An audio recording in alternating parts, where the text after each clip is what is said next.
7वां अध्याय हम पढ़ रहे थे और विषय चल रहा था हमारा हिंसा आदि जो 5 पाप हैं, वे पांचों पाप इस लोक में अपाय रूप हैं और अवध्य रूप हैं। अर्थात अपाय का अर्थ बताया था कि जो कल्याण के मार्ग हैं, ऐसी मार्ग का उल्लंघन करने वाली जो प्रवृत्ति है, इसका नाम अपाय है और अवध्य का नाम है निंदा। तो इन दोनों में निंदा और अपाय का चिंतन करना चाहिए।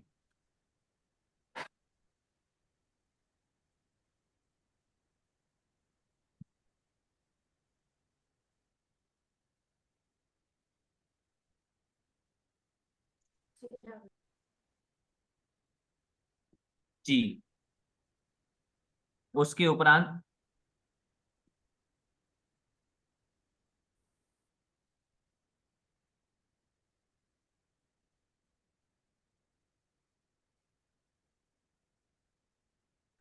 10वां सूत्र है ना भैया, दुखमेव।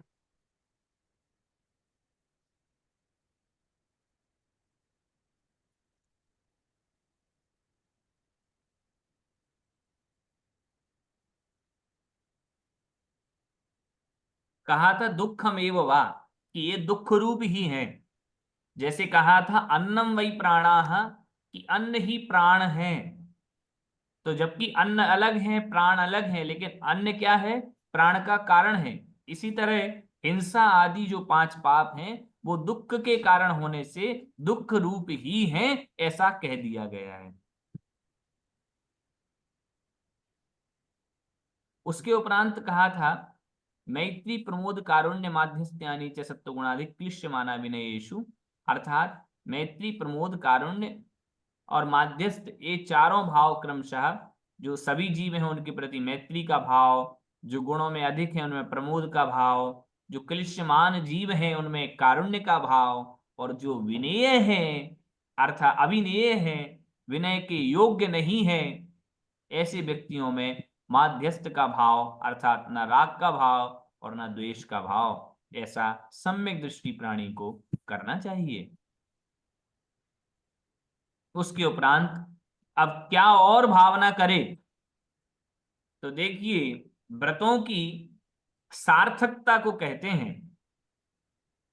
अर्थात पंच अणुव्रतों का पालन करते हुए जब मरण का समय निकट जान पड़े, ऐसी स्थिति में क्या कर्तव्य है, उसके लिए कहते हैं जगत काय स्वभाव वा संवेग वैराग्यार्थम। जगत काय स्वभाव वा संवेग वैराग्यार्थम। अर्थात जगत और काय स्वभाव, जगत स्वभाव और काय स्वभाव, इन दोनों को ध्यान में रखना चाहिए। जगत का स्वभाव और काय का स्वभाव। किस लिए? जगत का स्वभाव संवेग बढ़ाने के लिए और वैराग्यार्थम, वैराग्य बढ़ाने के लिए। अर्थात संवेग और वैराग्य भाव को अपने जीवन में बढ़ाने के लिए क्या करना चाहिए? जगत काय स्वभाव, अथवा यूं लें, संवेग और वैराग्य के लिए जगत का स्वभाव और शरीर का स्वभाव की भावना करनी चाहिए। इसलिए लिखा जगत स्वभाव तावत आदिना जगत जगत स्वभावस तावत अनादि रनिधिनो वेत्रासन झल्लरी मृदंग निभः। अर्थात जगत का स्वभाव कैसा है, तो कहा तावत अनादि ही, अनादि है, और अनिधन, अनिधन है, निधन नहीं होगा। जगत हमेशा, जगत अनादि से है और अनिधन, उसका निधन नहीं है, अंत नहीं है। वेत्रासन, वेत्रासन देखो क्या क्या आकार बताए, वेत्रासन के समान है, झल्लरी के समान है, और मृदंग के समान है। अत्र जीवाः अनादि संसारे अनंत कालम नाना योनिषु दुखम भोजम भोजम पर्यटन्ति। इस लोक में जीव अनादि संसार में अनंत काल, अनादि काल से अनंत काल तक नाना योनिषु, नाना योनियों में दुखम भोजम भोजम, दुखों को भोगते भोगते पर्यटन्ति, भ्रमण करते रहते हैं।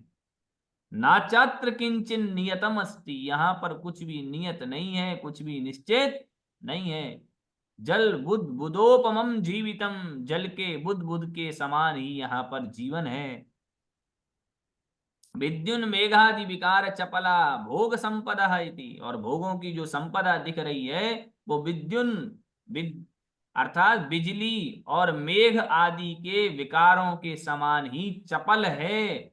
अर्थात जैसे विद्युत चपल है, मेघ आदि की खड़खड़ाहट, झंझनाहट, गड़गड़ाहट चपल है, उसी प्रकार भोगों की संपदा भी चपल है। एवं आदि जगत स्वभाव चिंतनात् संसारात् संवेगो भवति, इस प्रकार से जगत के स्वभाव के चिंतन से संसारात् संवेगो भवति, संसार से संवेग की भावना जागती है। काय स्वभावश्च अनित्यता दुख हेतुत्व निस्सारता अशुचित अशुचित्वमिति। और काय स्वभाव क्या है, काय स्वभाव क्या है, तो कहते हैं कि शरीर कैसा है, अनित्यता, शरीर अनित्य है। दुख हेतुत्व, दुख का हेतु है, कारण है। निस्सारता, निस्सार है। और अशुचित्वम, और अशुचि है। इस प्रकार से काय के एवं आदि काय स्वभाव चिंतना विषय राग निवृत्तेर वैराग्यम उपजायते। इस प्रकार काय के स्वभाव के चिंतन से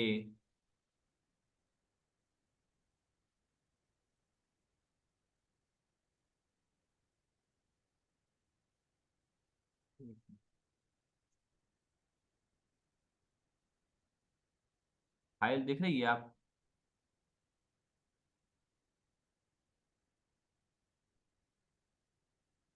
सही है भैया जी। काय नहीं स्वभाव चिंतना। फाइल दिख रही है ना आपको? हम्म।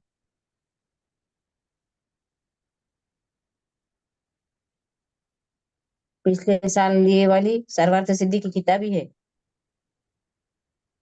नहीं नहीं, फाइल उसमें दिख रही है ना अभी, जो शेयर कर रहे हैं तो हम, हाँ दिख रही दिख है रही है। जी दिख रही है। दिख रही है, हाँ।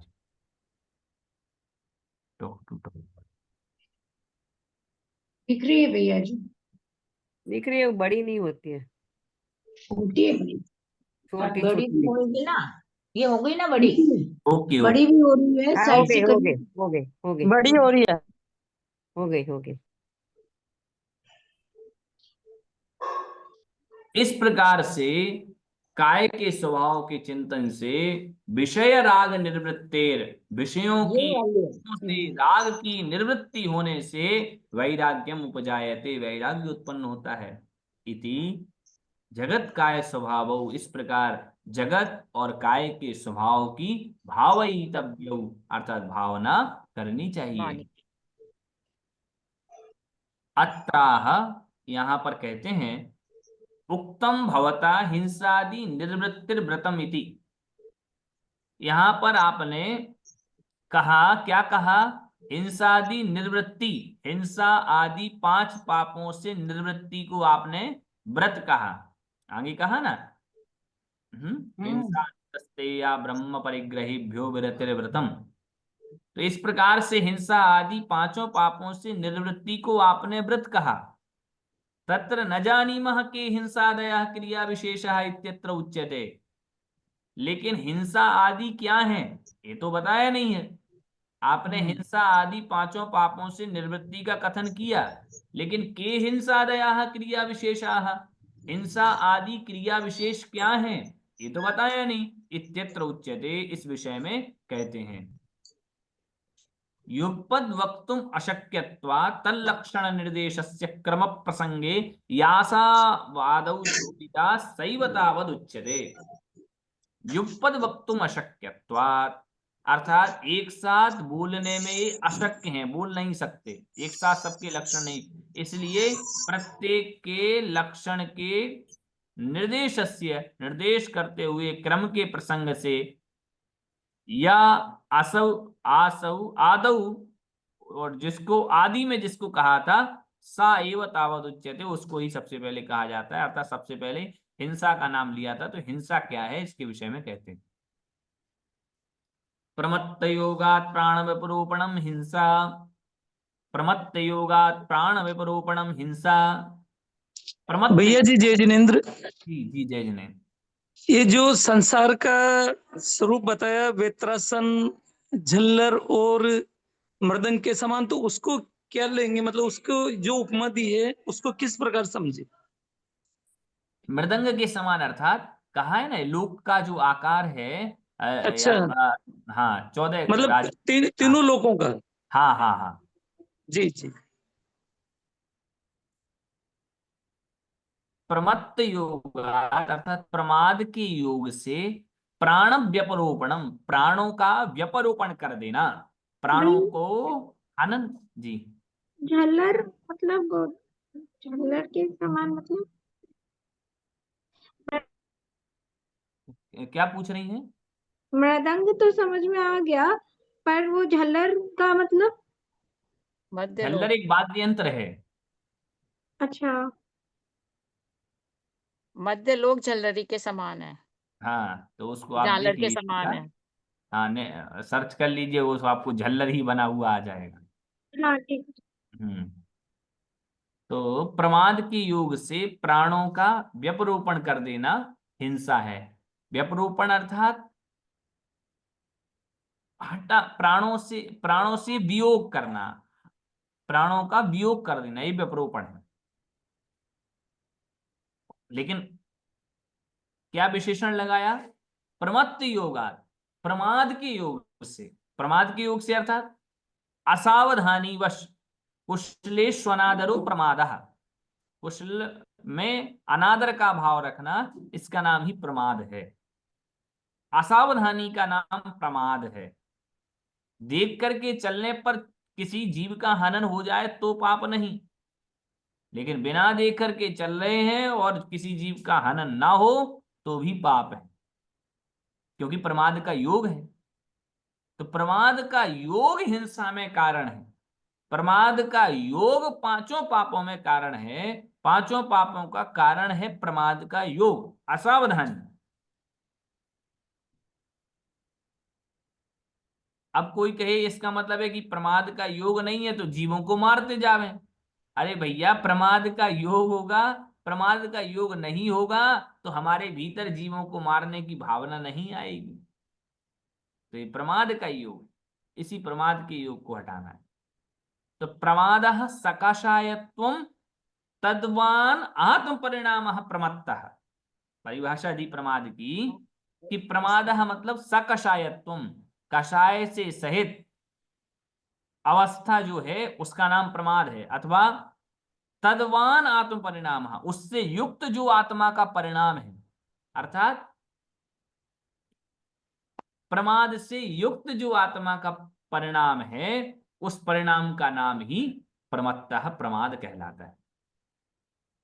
या तो कहो कषाय से सहित कषाय से सहित अवस्था प्रमाद है, अथवा तद्वान उस प्रमाद से युक्त जो आत्मा का परिणाम है, उस परिणाम का नाम है प्रमाद।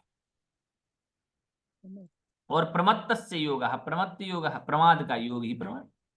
तस्मात् प्रमत्त योगात्, इसलिए प्रमाद के योग से इंद्रियादयो 10 प्राणाः, इंद्रियादि जो 10 प्राण हैं, इंद्रिय, बल, आयु और श्वासोच्छ्वास, ये 4 प्राण होते हैं। इन्हीं 4 प्राणों को भेदांतर में विभाजित करते हैं तो वही 10 प्राण बन जाते हैं। तो इंद्रियादयः, ये 10 प्राणाः, इंद्रियादि जो 10 प्राण हैं, तेषाम, उन प्राणों का यथासंभवम व्यपरोपणम, यथासंभव व्यपरोपण करना, अर्थात जैसे संभव हो, जहां जैसे संभव हो वहां उस प्रकार से उसके प्राणों का व्यपरोपण करना। व्यपरोपणम वियोग करणम, व्यपरोपण अथवा वियोग करना ही हिंसा इत्यभिधीयते, हिंसा यह कहा जाता है। सा प्राणिनो दुख हेतुत्वाद अधर्म हेतु, और वह प्राणियों को दुख हेतुत्वाद, दुख का हेतु होने से अधर्म हेतु, अधर्म का हेतु है, कारण है। प्रमत्त योगादि विशेषणम, यह जो प्रमाद का योग विशेषण है, केवलम प्राण व्यपरोपणम, केवल प्राणों का व्यपरोपण, केवल प्राणों का वियोग करने से न अधर्माय, अर्थात केवल प्राणों का व्यपरोपण ही, केवल प्राणों का व्यपरोपण अधर्म का सूचक नहीं है, अर्थात केवल प्राणों का वियोग करेंगे इससे अधर्म नहीं होगा, अपितु प्रमत्त योगात, प्रमाद का योग होने के साथ जो प्राणों का विपरूपण हो रहा है उसके लिए हिंसा कह रहे हैं। देखो लिखा है ना कि प्रमत्त योगादि विशेषणम, प्रमाद के योग से ऐसा विशेषण, केवल प्राण विपरूपणम न अधर्माय, केवल प्राणों का विपरूपण अधर्म के लिए नहीं कहा जा सकता, इति ज्ञापनार्थम, ऐसा सूचन करने के लिए यहाँ पर प्रमत्त योगाद यह विशेषण लगाया है।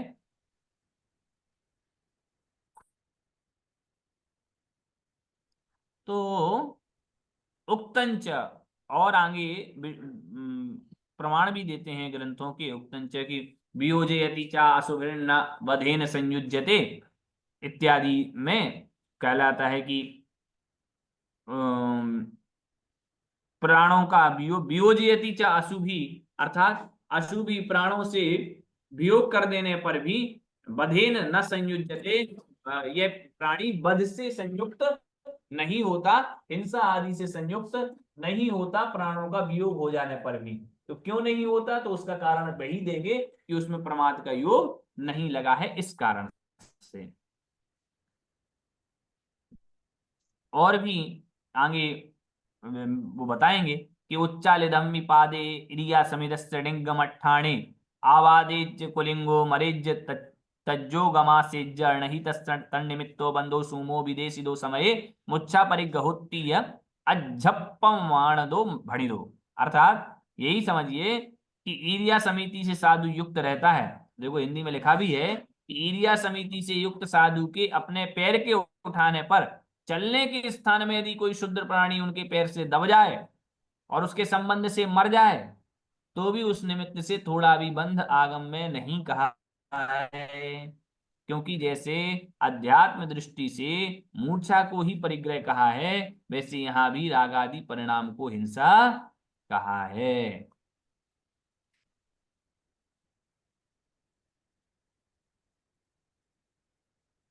और भी कहा है ननु च प्राण विप्रोपणा भावेपि प्रमत्त योग मात्रादेव हिंसा इष्यते उक्तंच, और कहा भी है कि प्राणों के व्यपरोपण के अभाव में, प्राणों का विनाश नहीं होने पर भी प्रमत्त योग मात्रा एवं, प्रमाद योग मात्र से ही, अर्थात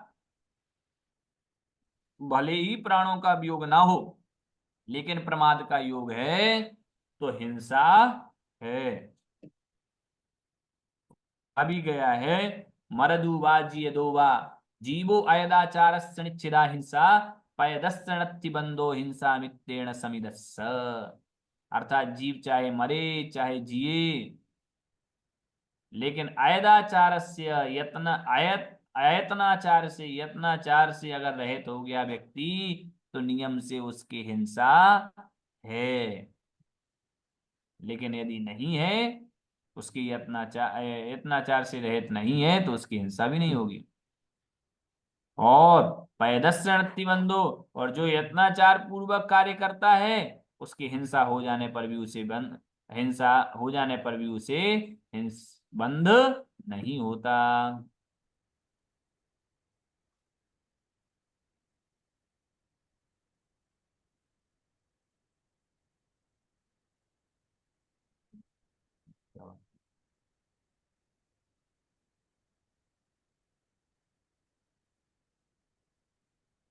हाँ, ये शंका उठाई गई थी कि प्राणों का नाश हो जाने पर प्रमाद के योग से हिंसा कही गई है, तो ऐसा और मरदूबा जियदूबा इसका ये भी दिया, तो कहा कि फिर तो हिंसा होनी नहीं चाहिए, लगनी नहीं चाहिए। तो कह रहे हैं नैष दोषः, ये कोई दोष नहीं है। अत्रापि प्राण व्यपरोपणम अस्ति भाव लक्षणम, यहाँ भी उनका कहने का मतलब है कि उसके प्राण व्यपरोपणम अर्थात प्राणों का आरोपण किया,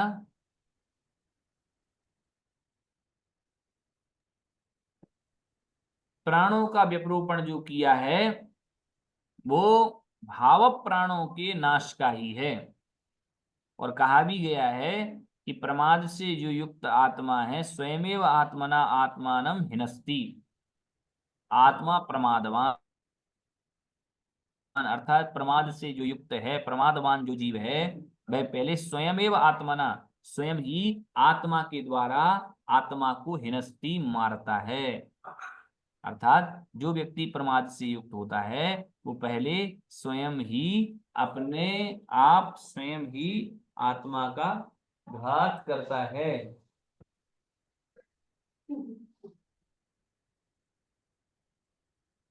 पूर्वम प्राण्यंतराणांतु पश्चात स्याद्वा नवा बधा, अर्थात पहले जो उसने भाव कर लिए दूसरे को मारने के, उससे उसको हिंसा का दोष लगा, चाहे उसके बाद फिर प्राणी का वध स्यात् वा न, प्राणी का वध होवे अथवा ना होवे, लेकिन भाव उसने कर लिए तो उसको हिंसा का दोष लगेगा। फिर कहते हैं आह अभिहित लक्षणा हिंसा। अब अभिहित लक्षणा हिंसा अर्थात हिंसा का लक्षण तो कह दिया, तदनंतर उद्दिष्टम अनृतम किन लक्षणम तत्र उच्यते, उसके बाद अनृत का लक्षण क्या है इसके विषय में कहते हैं। तो कहा असद विधानम अनृतम, असद विधानम अनृतम, असत का अभिधान कहना, जो नहीं है, जो मौजूद नहीं है, उसका अभिधानम कथन कहना, इसका यह है अनृत अर्थात झूठ। ऊपर से विशेषण वही लेना है, प्रमत्त योगाद असद अभिधानम अनृतम, अर्थात प्रमाद के योग से असत्य का कथन करना अनृत है। अब कोई कहे कि प्रमाद का योग कैसे, प्रमाद का अभाव कहाँ, जैसे साधु है, वो वाली कहानी सुनी ना कि उन्होंने कह दिया था यहाँ से कोई पशु विशेष गुजरा है क्या, तो कहा नहीं गुजरा, अथवा अन्य कोई भी इस प्रकार से दृष्टांत बना सकते हैं, तो उन्होंने मना कर दिया कि यहाँ से नहीं निकला, क्योंकि शिकारी अभी उसको पकड़ ले जाता, उसका घात करता, इसलिए उन्होंने वहां असत्य बोल दिया। तो असत्य यदि नहीं बोलते तो प्रमाद का युग माना जाता, लेकिन प्रमाद का सद्भाव नहीं था, इसलिए उन्होंने वैसे वचन बोले, वहां पर उनको भाव नहीं। सत शब्द प्रशंसावाचक, यहाँ पर जो सत शब्द है वो प्रशंसावाचक है। न सत असत प्रशस्तम इति यावत, जो सत नहीं है वो असत है, और असत का अर्थ है अप्रशस्तम अर्थात अप्रशस्त। असतोर्थस्य अभिधानम असद अभिधानम अनृतम, इसका मतलब हो गया असत अर्थस्य असतः, जो सत नहीं है, जो पदार्थ मौजूद नहीं है, उसका अभिधानम उसका कथन करना असद अभिधानम अनृतम, अर्थात असत का कथन करना कहला जाता है अथवा अनृत कहलाता है। जो पदार्थ नहीं है उसका कथन करना यह अनृत है। ऋतम सत्यम न ऋतम अनृतम। ऋतम अर्थात सत्य है और न ऋतम अर्थात जो सत्य नहीं है वो अनृत है। फिर पूछते हैं कि अप्रशस्त मतलब, आपने बताया कि असत का अर्थ अप्रशस्त है, अप्रशस्त मतलब क्या कहलाता है? तो अप्रशस्त कहते हैं प्राणी पीड़ाकरम यत् तत्प्रशस्तम विद्यमानार्थ विषयम वा अविद्यमानार्थ विषयम वा। अर्थात असत अप्रशस्त क्या है? तो कहते हैं प्राणी पीड़ाकरम, जो प्राणियों को पीड़ा करने वाला हो, जो प्राणियों को पीड़ा देने वाला हो, अथवा जिन वचनों को सुनकर प्राणियों को पीड़ा होने लगे, उसी को हम अप्रशस्त कहते हैं। विद्यमानार्थ विषयम, चाहे वह विद्यमान अर्थ के विषय को कहे या अविद्यमान अर्थ के विषय को कहे, जो मौजूद है ऐसे विषयों का कथन करे, जो मौजूद नहीं है ऐसे अविद्यमान विषयों का कथन करे। कुल मिलाकर के जो प्राणियों को पीड़ा देंगे ऐसे वचन बोलना ही अनृत है। उक्तंच प्रागेव हिंसा व्रत परिपालनार्थम इतरत व्रतम इति। और कहा कि उक्तंच, और पहले कहा है क्या कि प्रागेव अहिंसा व्रत परिपालनार्थम, अहिंसा व्रत के पालन के लिए ही इतरत व्रतम, अहिंसा पालन के लिए ही जितने भी व्रत हैं, जितने भी अभी व्रतों को कहा गया है वो सभी हिंसा अहिंसा के व्रत को पालन करने के लिए ही कहा। तस्मात् हिंसा कर्म वचः अनृतम इति निश्चयम्। इसलिए हिंसा कारक जो वचन हैं, उन वचनों को, हिंसा को करने वाले जो वचन हैं, ऐसे वचनों को बोलना अनृतम, अनृत है, झूठ है। इति निश्चयम्, ऐसा निश्चय करना चाहिए, क्योंकि अहिंसा के पालन के लिए ही सभी व्रतों को पाला जाता है। अथ अनृतात् अनंतरम उद्दिष्टम यत् स्थेयम तस्य किम लक्षणम इत्यतः आह। अब अनृत के बाद जो कहा गया है स्थेय, उस स्थेय के लक्षण इत्यतः आह, उसके लक्षण को कहते हैं। अदत्तादानम स्थेयम, अदत्तादानम स्थेयम, आदानम ग्रहणम। आदान मतलब कहलाता है ग्रहण, और अदत्त से आदानम अदत्तादानम, अदत्त का बिना दिए हुआ, बिना दिया हुआ आदानम ग्रहण करना स्थेयम, स्थेय कहा जाता है, चोरी कहा जाता है। यद्येवं कर्मणो कर्म ग्रहणमपि, यदि ऐसा है तो इसमें कर्म नो कर्म ग्रहणमपि, कर्म और नो कर्म का ग्रहण करना भी स्थेयम, स्थेयम प्राप्नोति। अर्थात यदि आपने यहाँ पर चोरी की परिभाषा यह बनाई कि बिना दिया हुआ ग्रहण करना चोरी है, तब तो यहाँ शंकाकार कह रहे हैं कि यदि ऐसा है तो फिर कर्म और नो कर्म का ग्रहण, व्यक्ति थोड़ी कहता है कि हमें कर्म दो, व्यक्ति थोड़ी कहता है कि हमें नो कर्म दो, तो व्यक्ति को कर्म और नो कर्म भी क्या हो रहे हैं, चोरी से ही प्राप्त हो रहा है ना कि नहीं। माना वो इसकी इच्छा थोड़ी है कि कर्म और नो कर्म आए, इसका मतलब है कि वो भी स्थेयम प्राप्त होती, वो भी चोरी के कहलाएंगे, क्योंकि किसी के द्वारा नहीं दिए जाते हैं। और कह रहे हैं अन्येन अदत्वात्, अन्य किसी के द्वारा, अदत्तत्वात् अर्थात अन्य किसी ने इसको नहीं दिया इसलिए वो चोरी हो गई। तो कह रहे भैया नैष दोष, इसमें कोई दोष नहीं है। क्यों? कहा दाना दाने यत्र संभवस् तत्रैव स्थेय व्यवहारः, कि जहां दान और आदान, देना और आदान लेना, जहां ये दोनों ही संभव है, तत्रैव स्थेय व्यवहारः, वहीं पर स्थेय का व्यवहार जानना चाहिए, वहीं पर चोरी हो सकती है। कुतः, ये ऐसा अर्थ आपने कहां से निकला? तो कहा अदत्त ग्रहण सामर्थ्यात्, कि जब हमने अदत्त कह दिया, बिना दिया हुआ, इसका मतलब है किसी ने दिया हुआ, इसलिए अदत्त ग्रहण की सामर्थ्य से ही हमने ऐसा अर्थ लगा लिया। एवमपि भिक्षोर्ग्राम नगरादिषु भ्रमण काले रथ्याद्वारादि प्रवेशाद अदत्तादानम प्राप्नोति। कह रहे हैं अगर ऐसा कहोगे तो फिर तो जो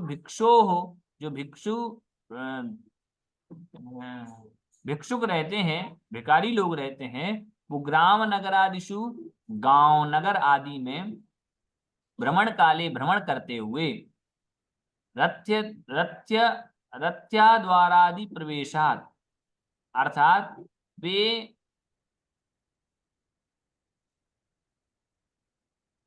भिक्षु ग्राम नगर आदि में भ्रमण करते समय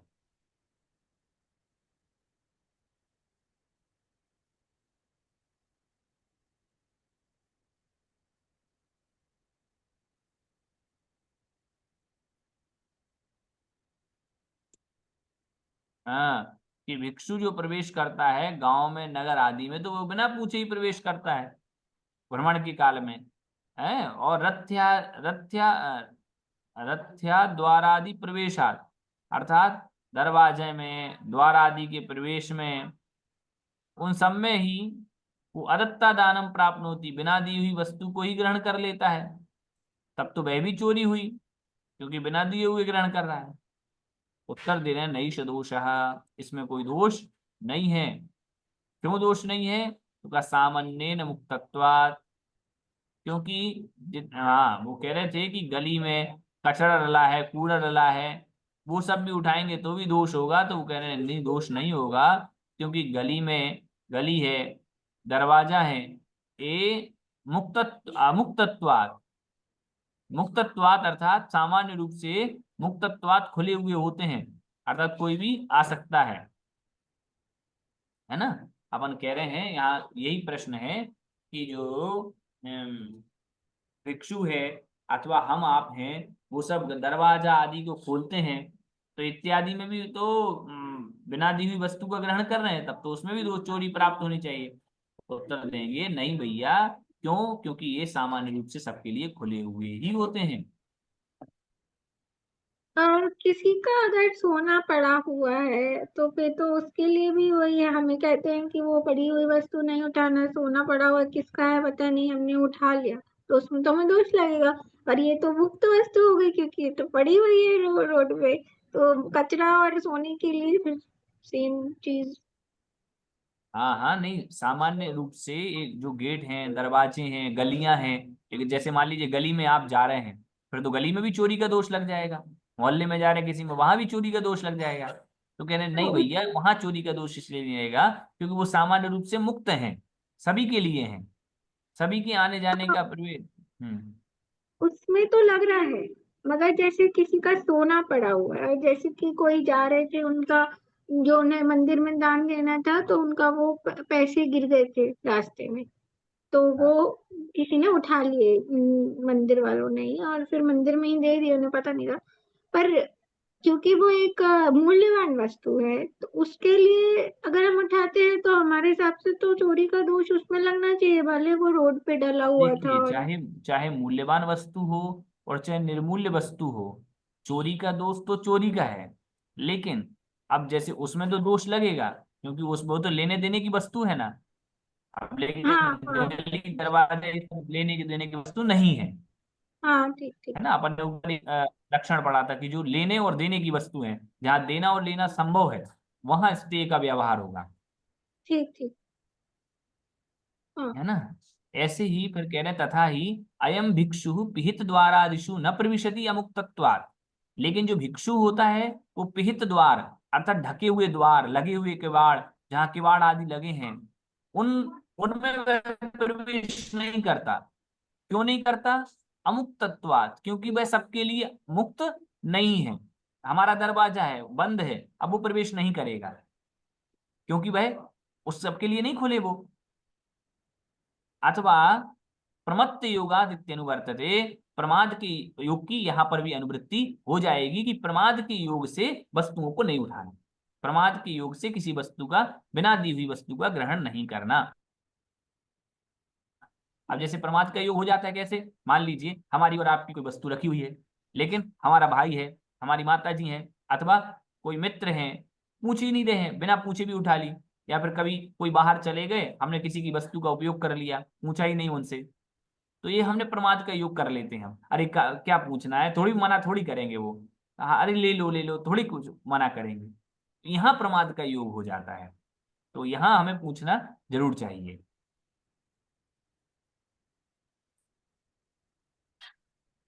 नाचा रथ्यादि प्रविष्ट, कहते हैं कि नाचा रथ्यादि प्रविशतः, मतलब रथ्यादि में प्रवेश करते हुए, रथी अर्थात गली आदि में प्रवेश करने वाला जो भिक्षु है, उस भिक्षु के प्रमत्त योगा न अस्ति, अर्थात उसके प्रमाद का योग नहीं है, इसलिए उसको चोरी का दोष नहीं लगेगा। क्यों? क्योंकि ना वो तो मेरी चीज वस्तु है ना आपकी है। गली में कूड़ा कचरा कुछ भी यदि लगा हुआ है, या फिर कोई भिखारी उठा रहा है, कुछ भी कर रहा है, तो उसको चोरी का दोष नहीं लगेगा। इसलिए नहीं लगेगा क्योंकि उसके प्रमाद का योग नहीं है। तेन एतद उक्तम भवति,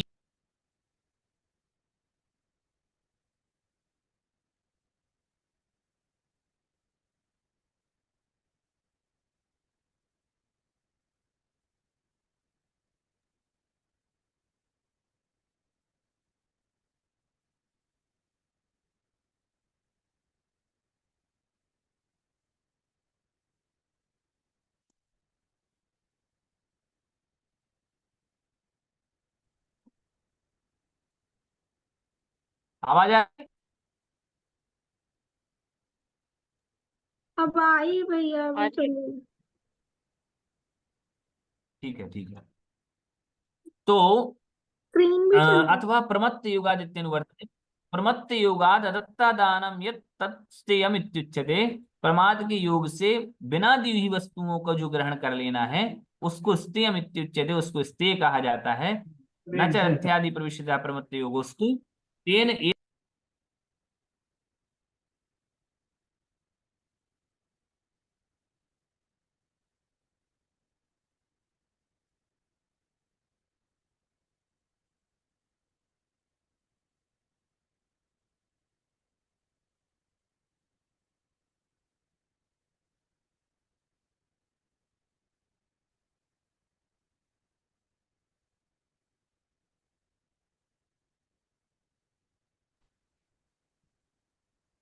आवाज आ रही है?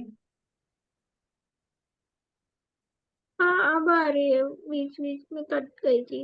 वो स्क्रीन शेयर भी हम्म, चला दे। ठीक।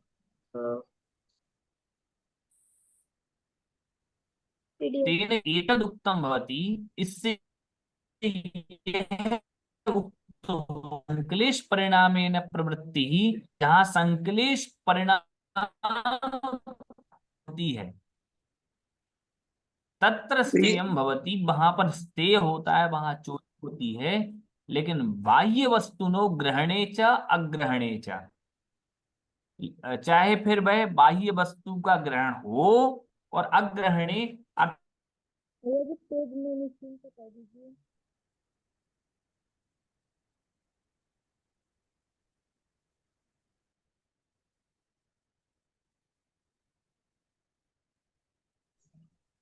भैया जी आवाज ही नहीं आ रही है।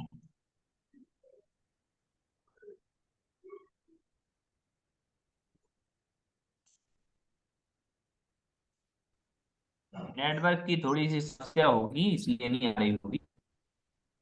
कुल मिलाकर के कहना यह है कि जहां संकलेश परिणाम पूर्वक प्रवृत्ति होती है, वहां स्तेय होता है, चोरी होती है, चाहे फिर वह बाह्य वस्तुनो ग्रहणे, चाहे वह बाह्य वस्तुओं का ग्रहण हो, अथवा अग्रहणे, चाहे चाहे ना ग्रहण हो। न हो। केवल संकलेश परिणाम पूर्वक प्रवृत्ति है तो वहां चोरी मानी जाएगी, और चाहे चाहे वहां आपने वस्तु ली हो या ना ली हो। और अगर अग्रहण है तो चोरी नहीं मानी जाएगी। ये कोई मतलब हो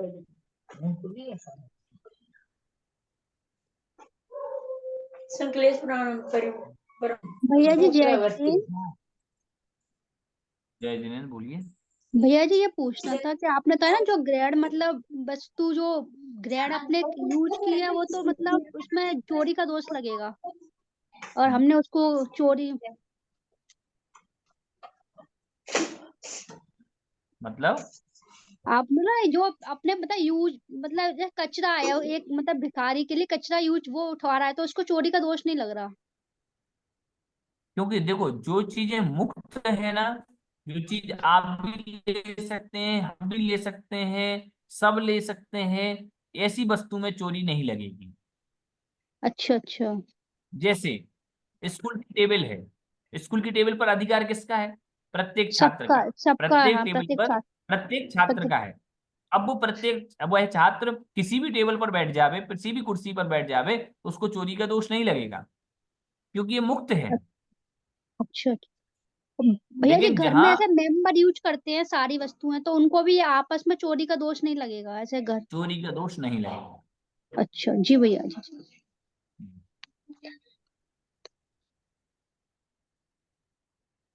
चलिए, और कोई प्रश्न हो तो बताइए। जय जिनेंद्र भैया जी। भैया जी आपने शुरू में पढ़ाया था, हिंदी आप पढ़ा रहे थे पूरा स्पष्ट था तो ज्यादा समझ आता था। अभी संस्कृत भी पढ़ते हैं और ये भी बीच में मिक्स हो जाता है, तो जो एक मतलब वो बनती है कंटिन्यूटी, वो थोड़ी सी वो हो रही है। मतलब आपने शुरू में पढ़ाया तो बड़ा क्लियर सब, अब क्लियर तो अभी भी है, पर कुछ कई बार आप 4 वर्ड संस्कृत के बोलते हैं, फिर एक सेंटेंस आधा इधर का बोलते हैं, तो वो नीचे ऊपर देखते देखते मुझे ऐसा लगता है ये कि वो बात सही है। कंटिन्यू, या तो आप संस्कृत का एक बार पूरा एक पैराग्राफ पढ़ लें और फिर उसको हिंदी में पूरा पढ़ लें। मतलब आप 4 वर्ड वहां के और 4 सेंटेंस यहाँ के पढ़ते हैं तो थोड़ा सा मिक्स सा हो जाता है। चलिए ऐसा कर लें। नहीं, वो पुलिस स्टॉप आए जहाँ रुक के फिर हिंदी बताओ। हाँ नहीं क्या? मतलब ये हाँ नहीं, क्योंकि हमें तो सबको हिंदी में ज्यादा एग्जाम में करना है, और ये आप 2-4 शब्द यहाँ के बोलते फिर मैं नीचे देखती हूँ फिर ऊपर, तो वो मतलब थोड़ा सा मुझे ऐसा लग रहा है कि जो शुरू में वो तो पढ़ाया था ऐसे उसमें बहुत आनंद आ रहा था। ठीक है, वो तो ऐसे देखना पड़ेगा। अपन वैसा संस्कृत कर लेंगे। जी संस्कृत भी भैया। जरूरी है ना जानने का, संस्कृत में। नहीं नहीं, संस्कृत जाने पर वो बीच में थोड़ा थोड़ा इसलिए हाँ हाँ। मतलब आप संस्कृत एक बार पूरा पढ़ दीजिए फिर हिंदी पूरा पूरा पढ़ नहीं, लीजिए। पूरा पढ़ेंगे तो फिर अर्थ ही पता नहीं पड़ेगा। जहाँ स्टॉप आता है ना, पुलिस स्टॉप आता है, वहां रुक के फिर हिंदी बता दो। नहीं नहीं, मेरा मतलब एक चीज को पूरा क्लियर, जैसे इन सब में पूरा भाव की बात आई है कि आपकी हिंसा करने की प्रवृत्ति नहीं थी, आपका भाव नहीं था, तो आपको दोष नहीं लगा, भले आपसे गलती से दब जाए कोई चीज। वैसे आपकी चोरी की भावना नहीं थी तो, पर वो बीच बीच में आधा इधर पढ़ने से मुझे ऐसा लगा कि शुरू में ज्यादा आनंद आ रहा था। ठीक है, हाँ ये बात तो तो जी उसको भैया अपन जी।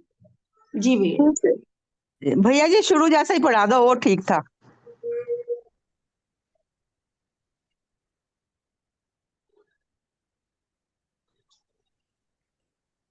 टाइम ही हो गया होगा।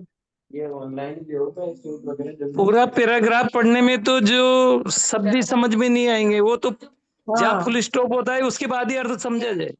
हाँ यही तो यही है है, ना। जहाँ पुलिस स्टॉप हो वहां रुक के फिर अर्थ बता दो। जी जी।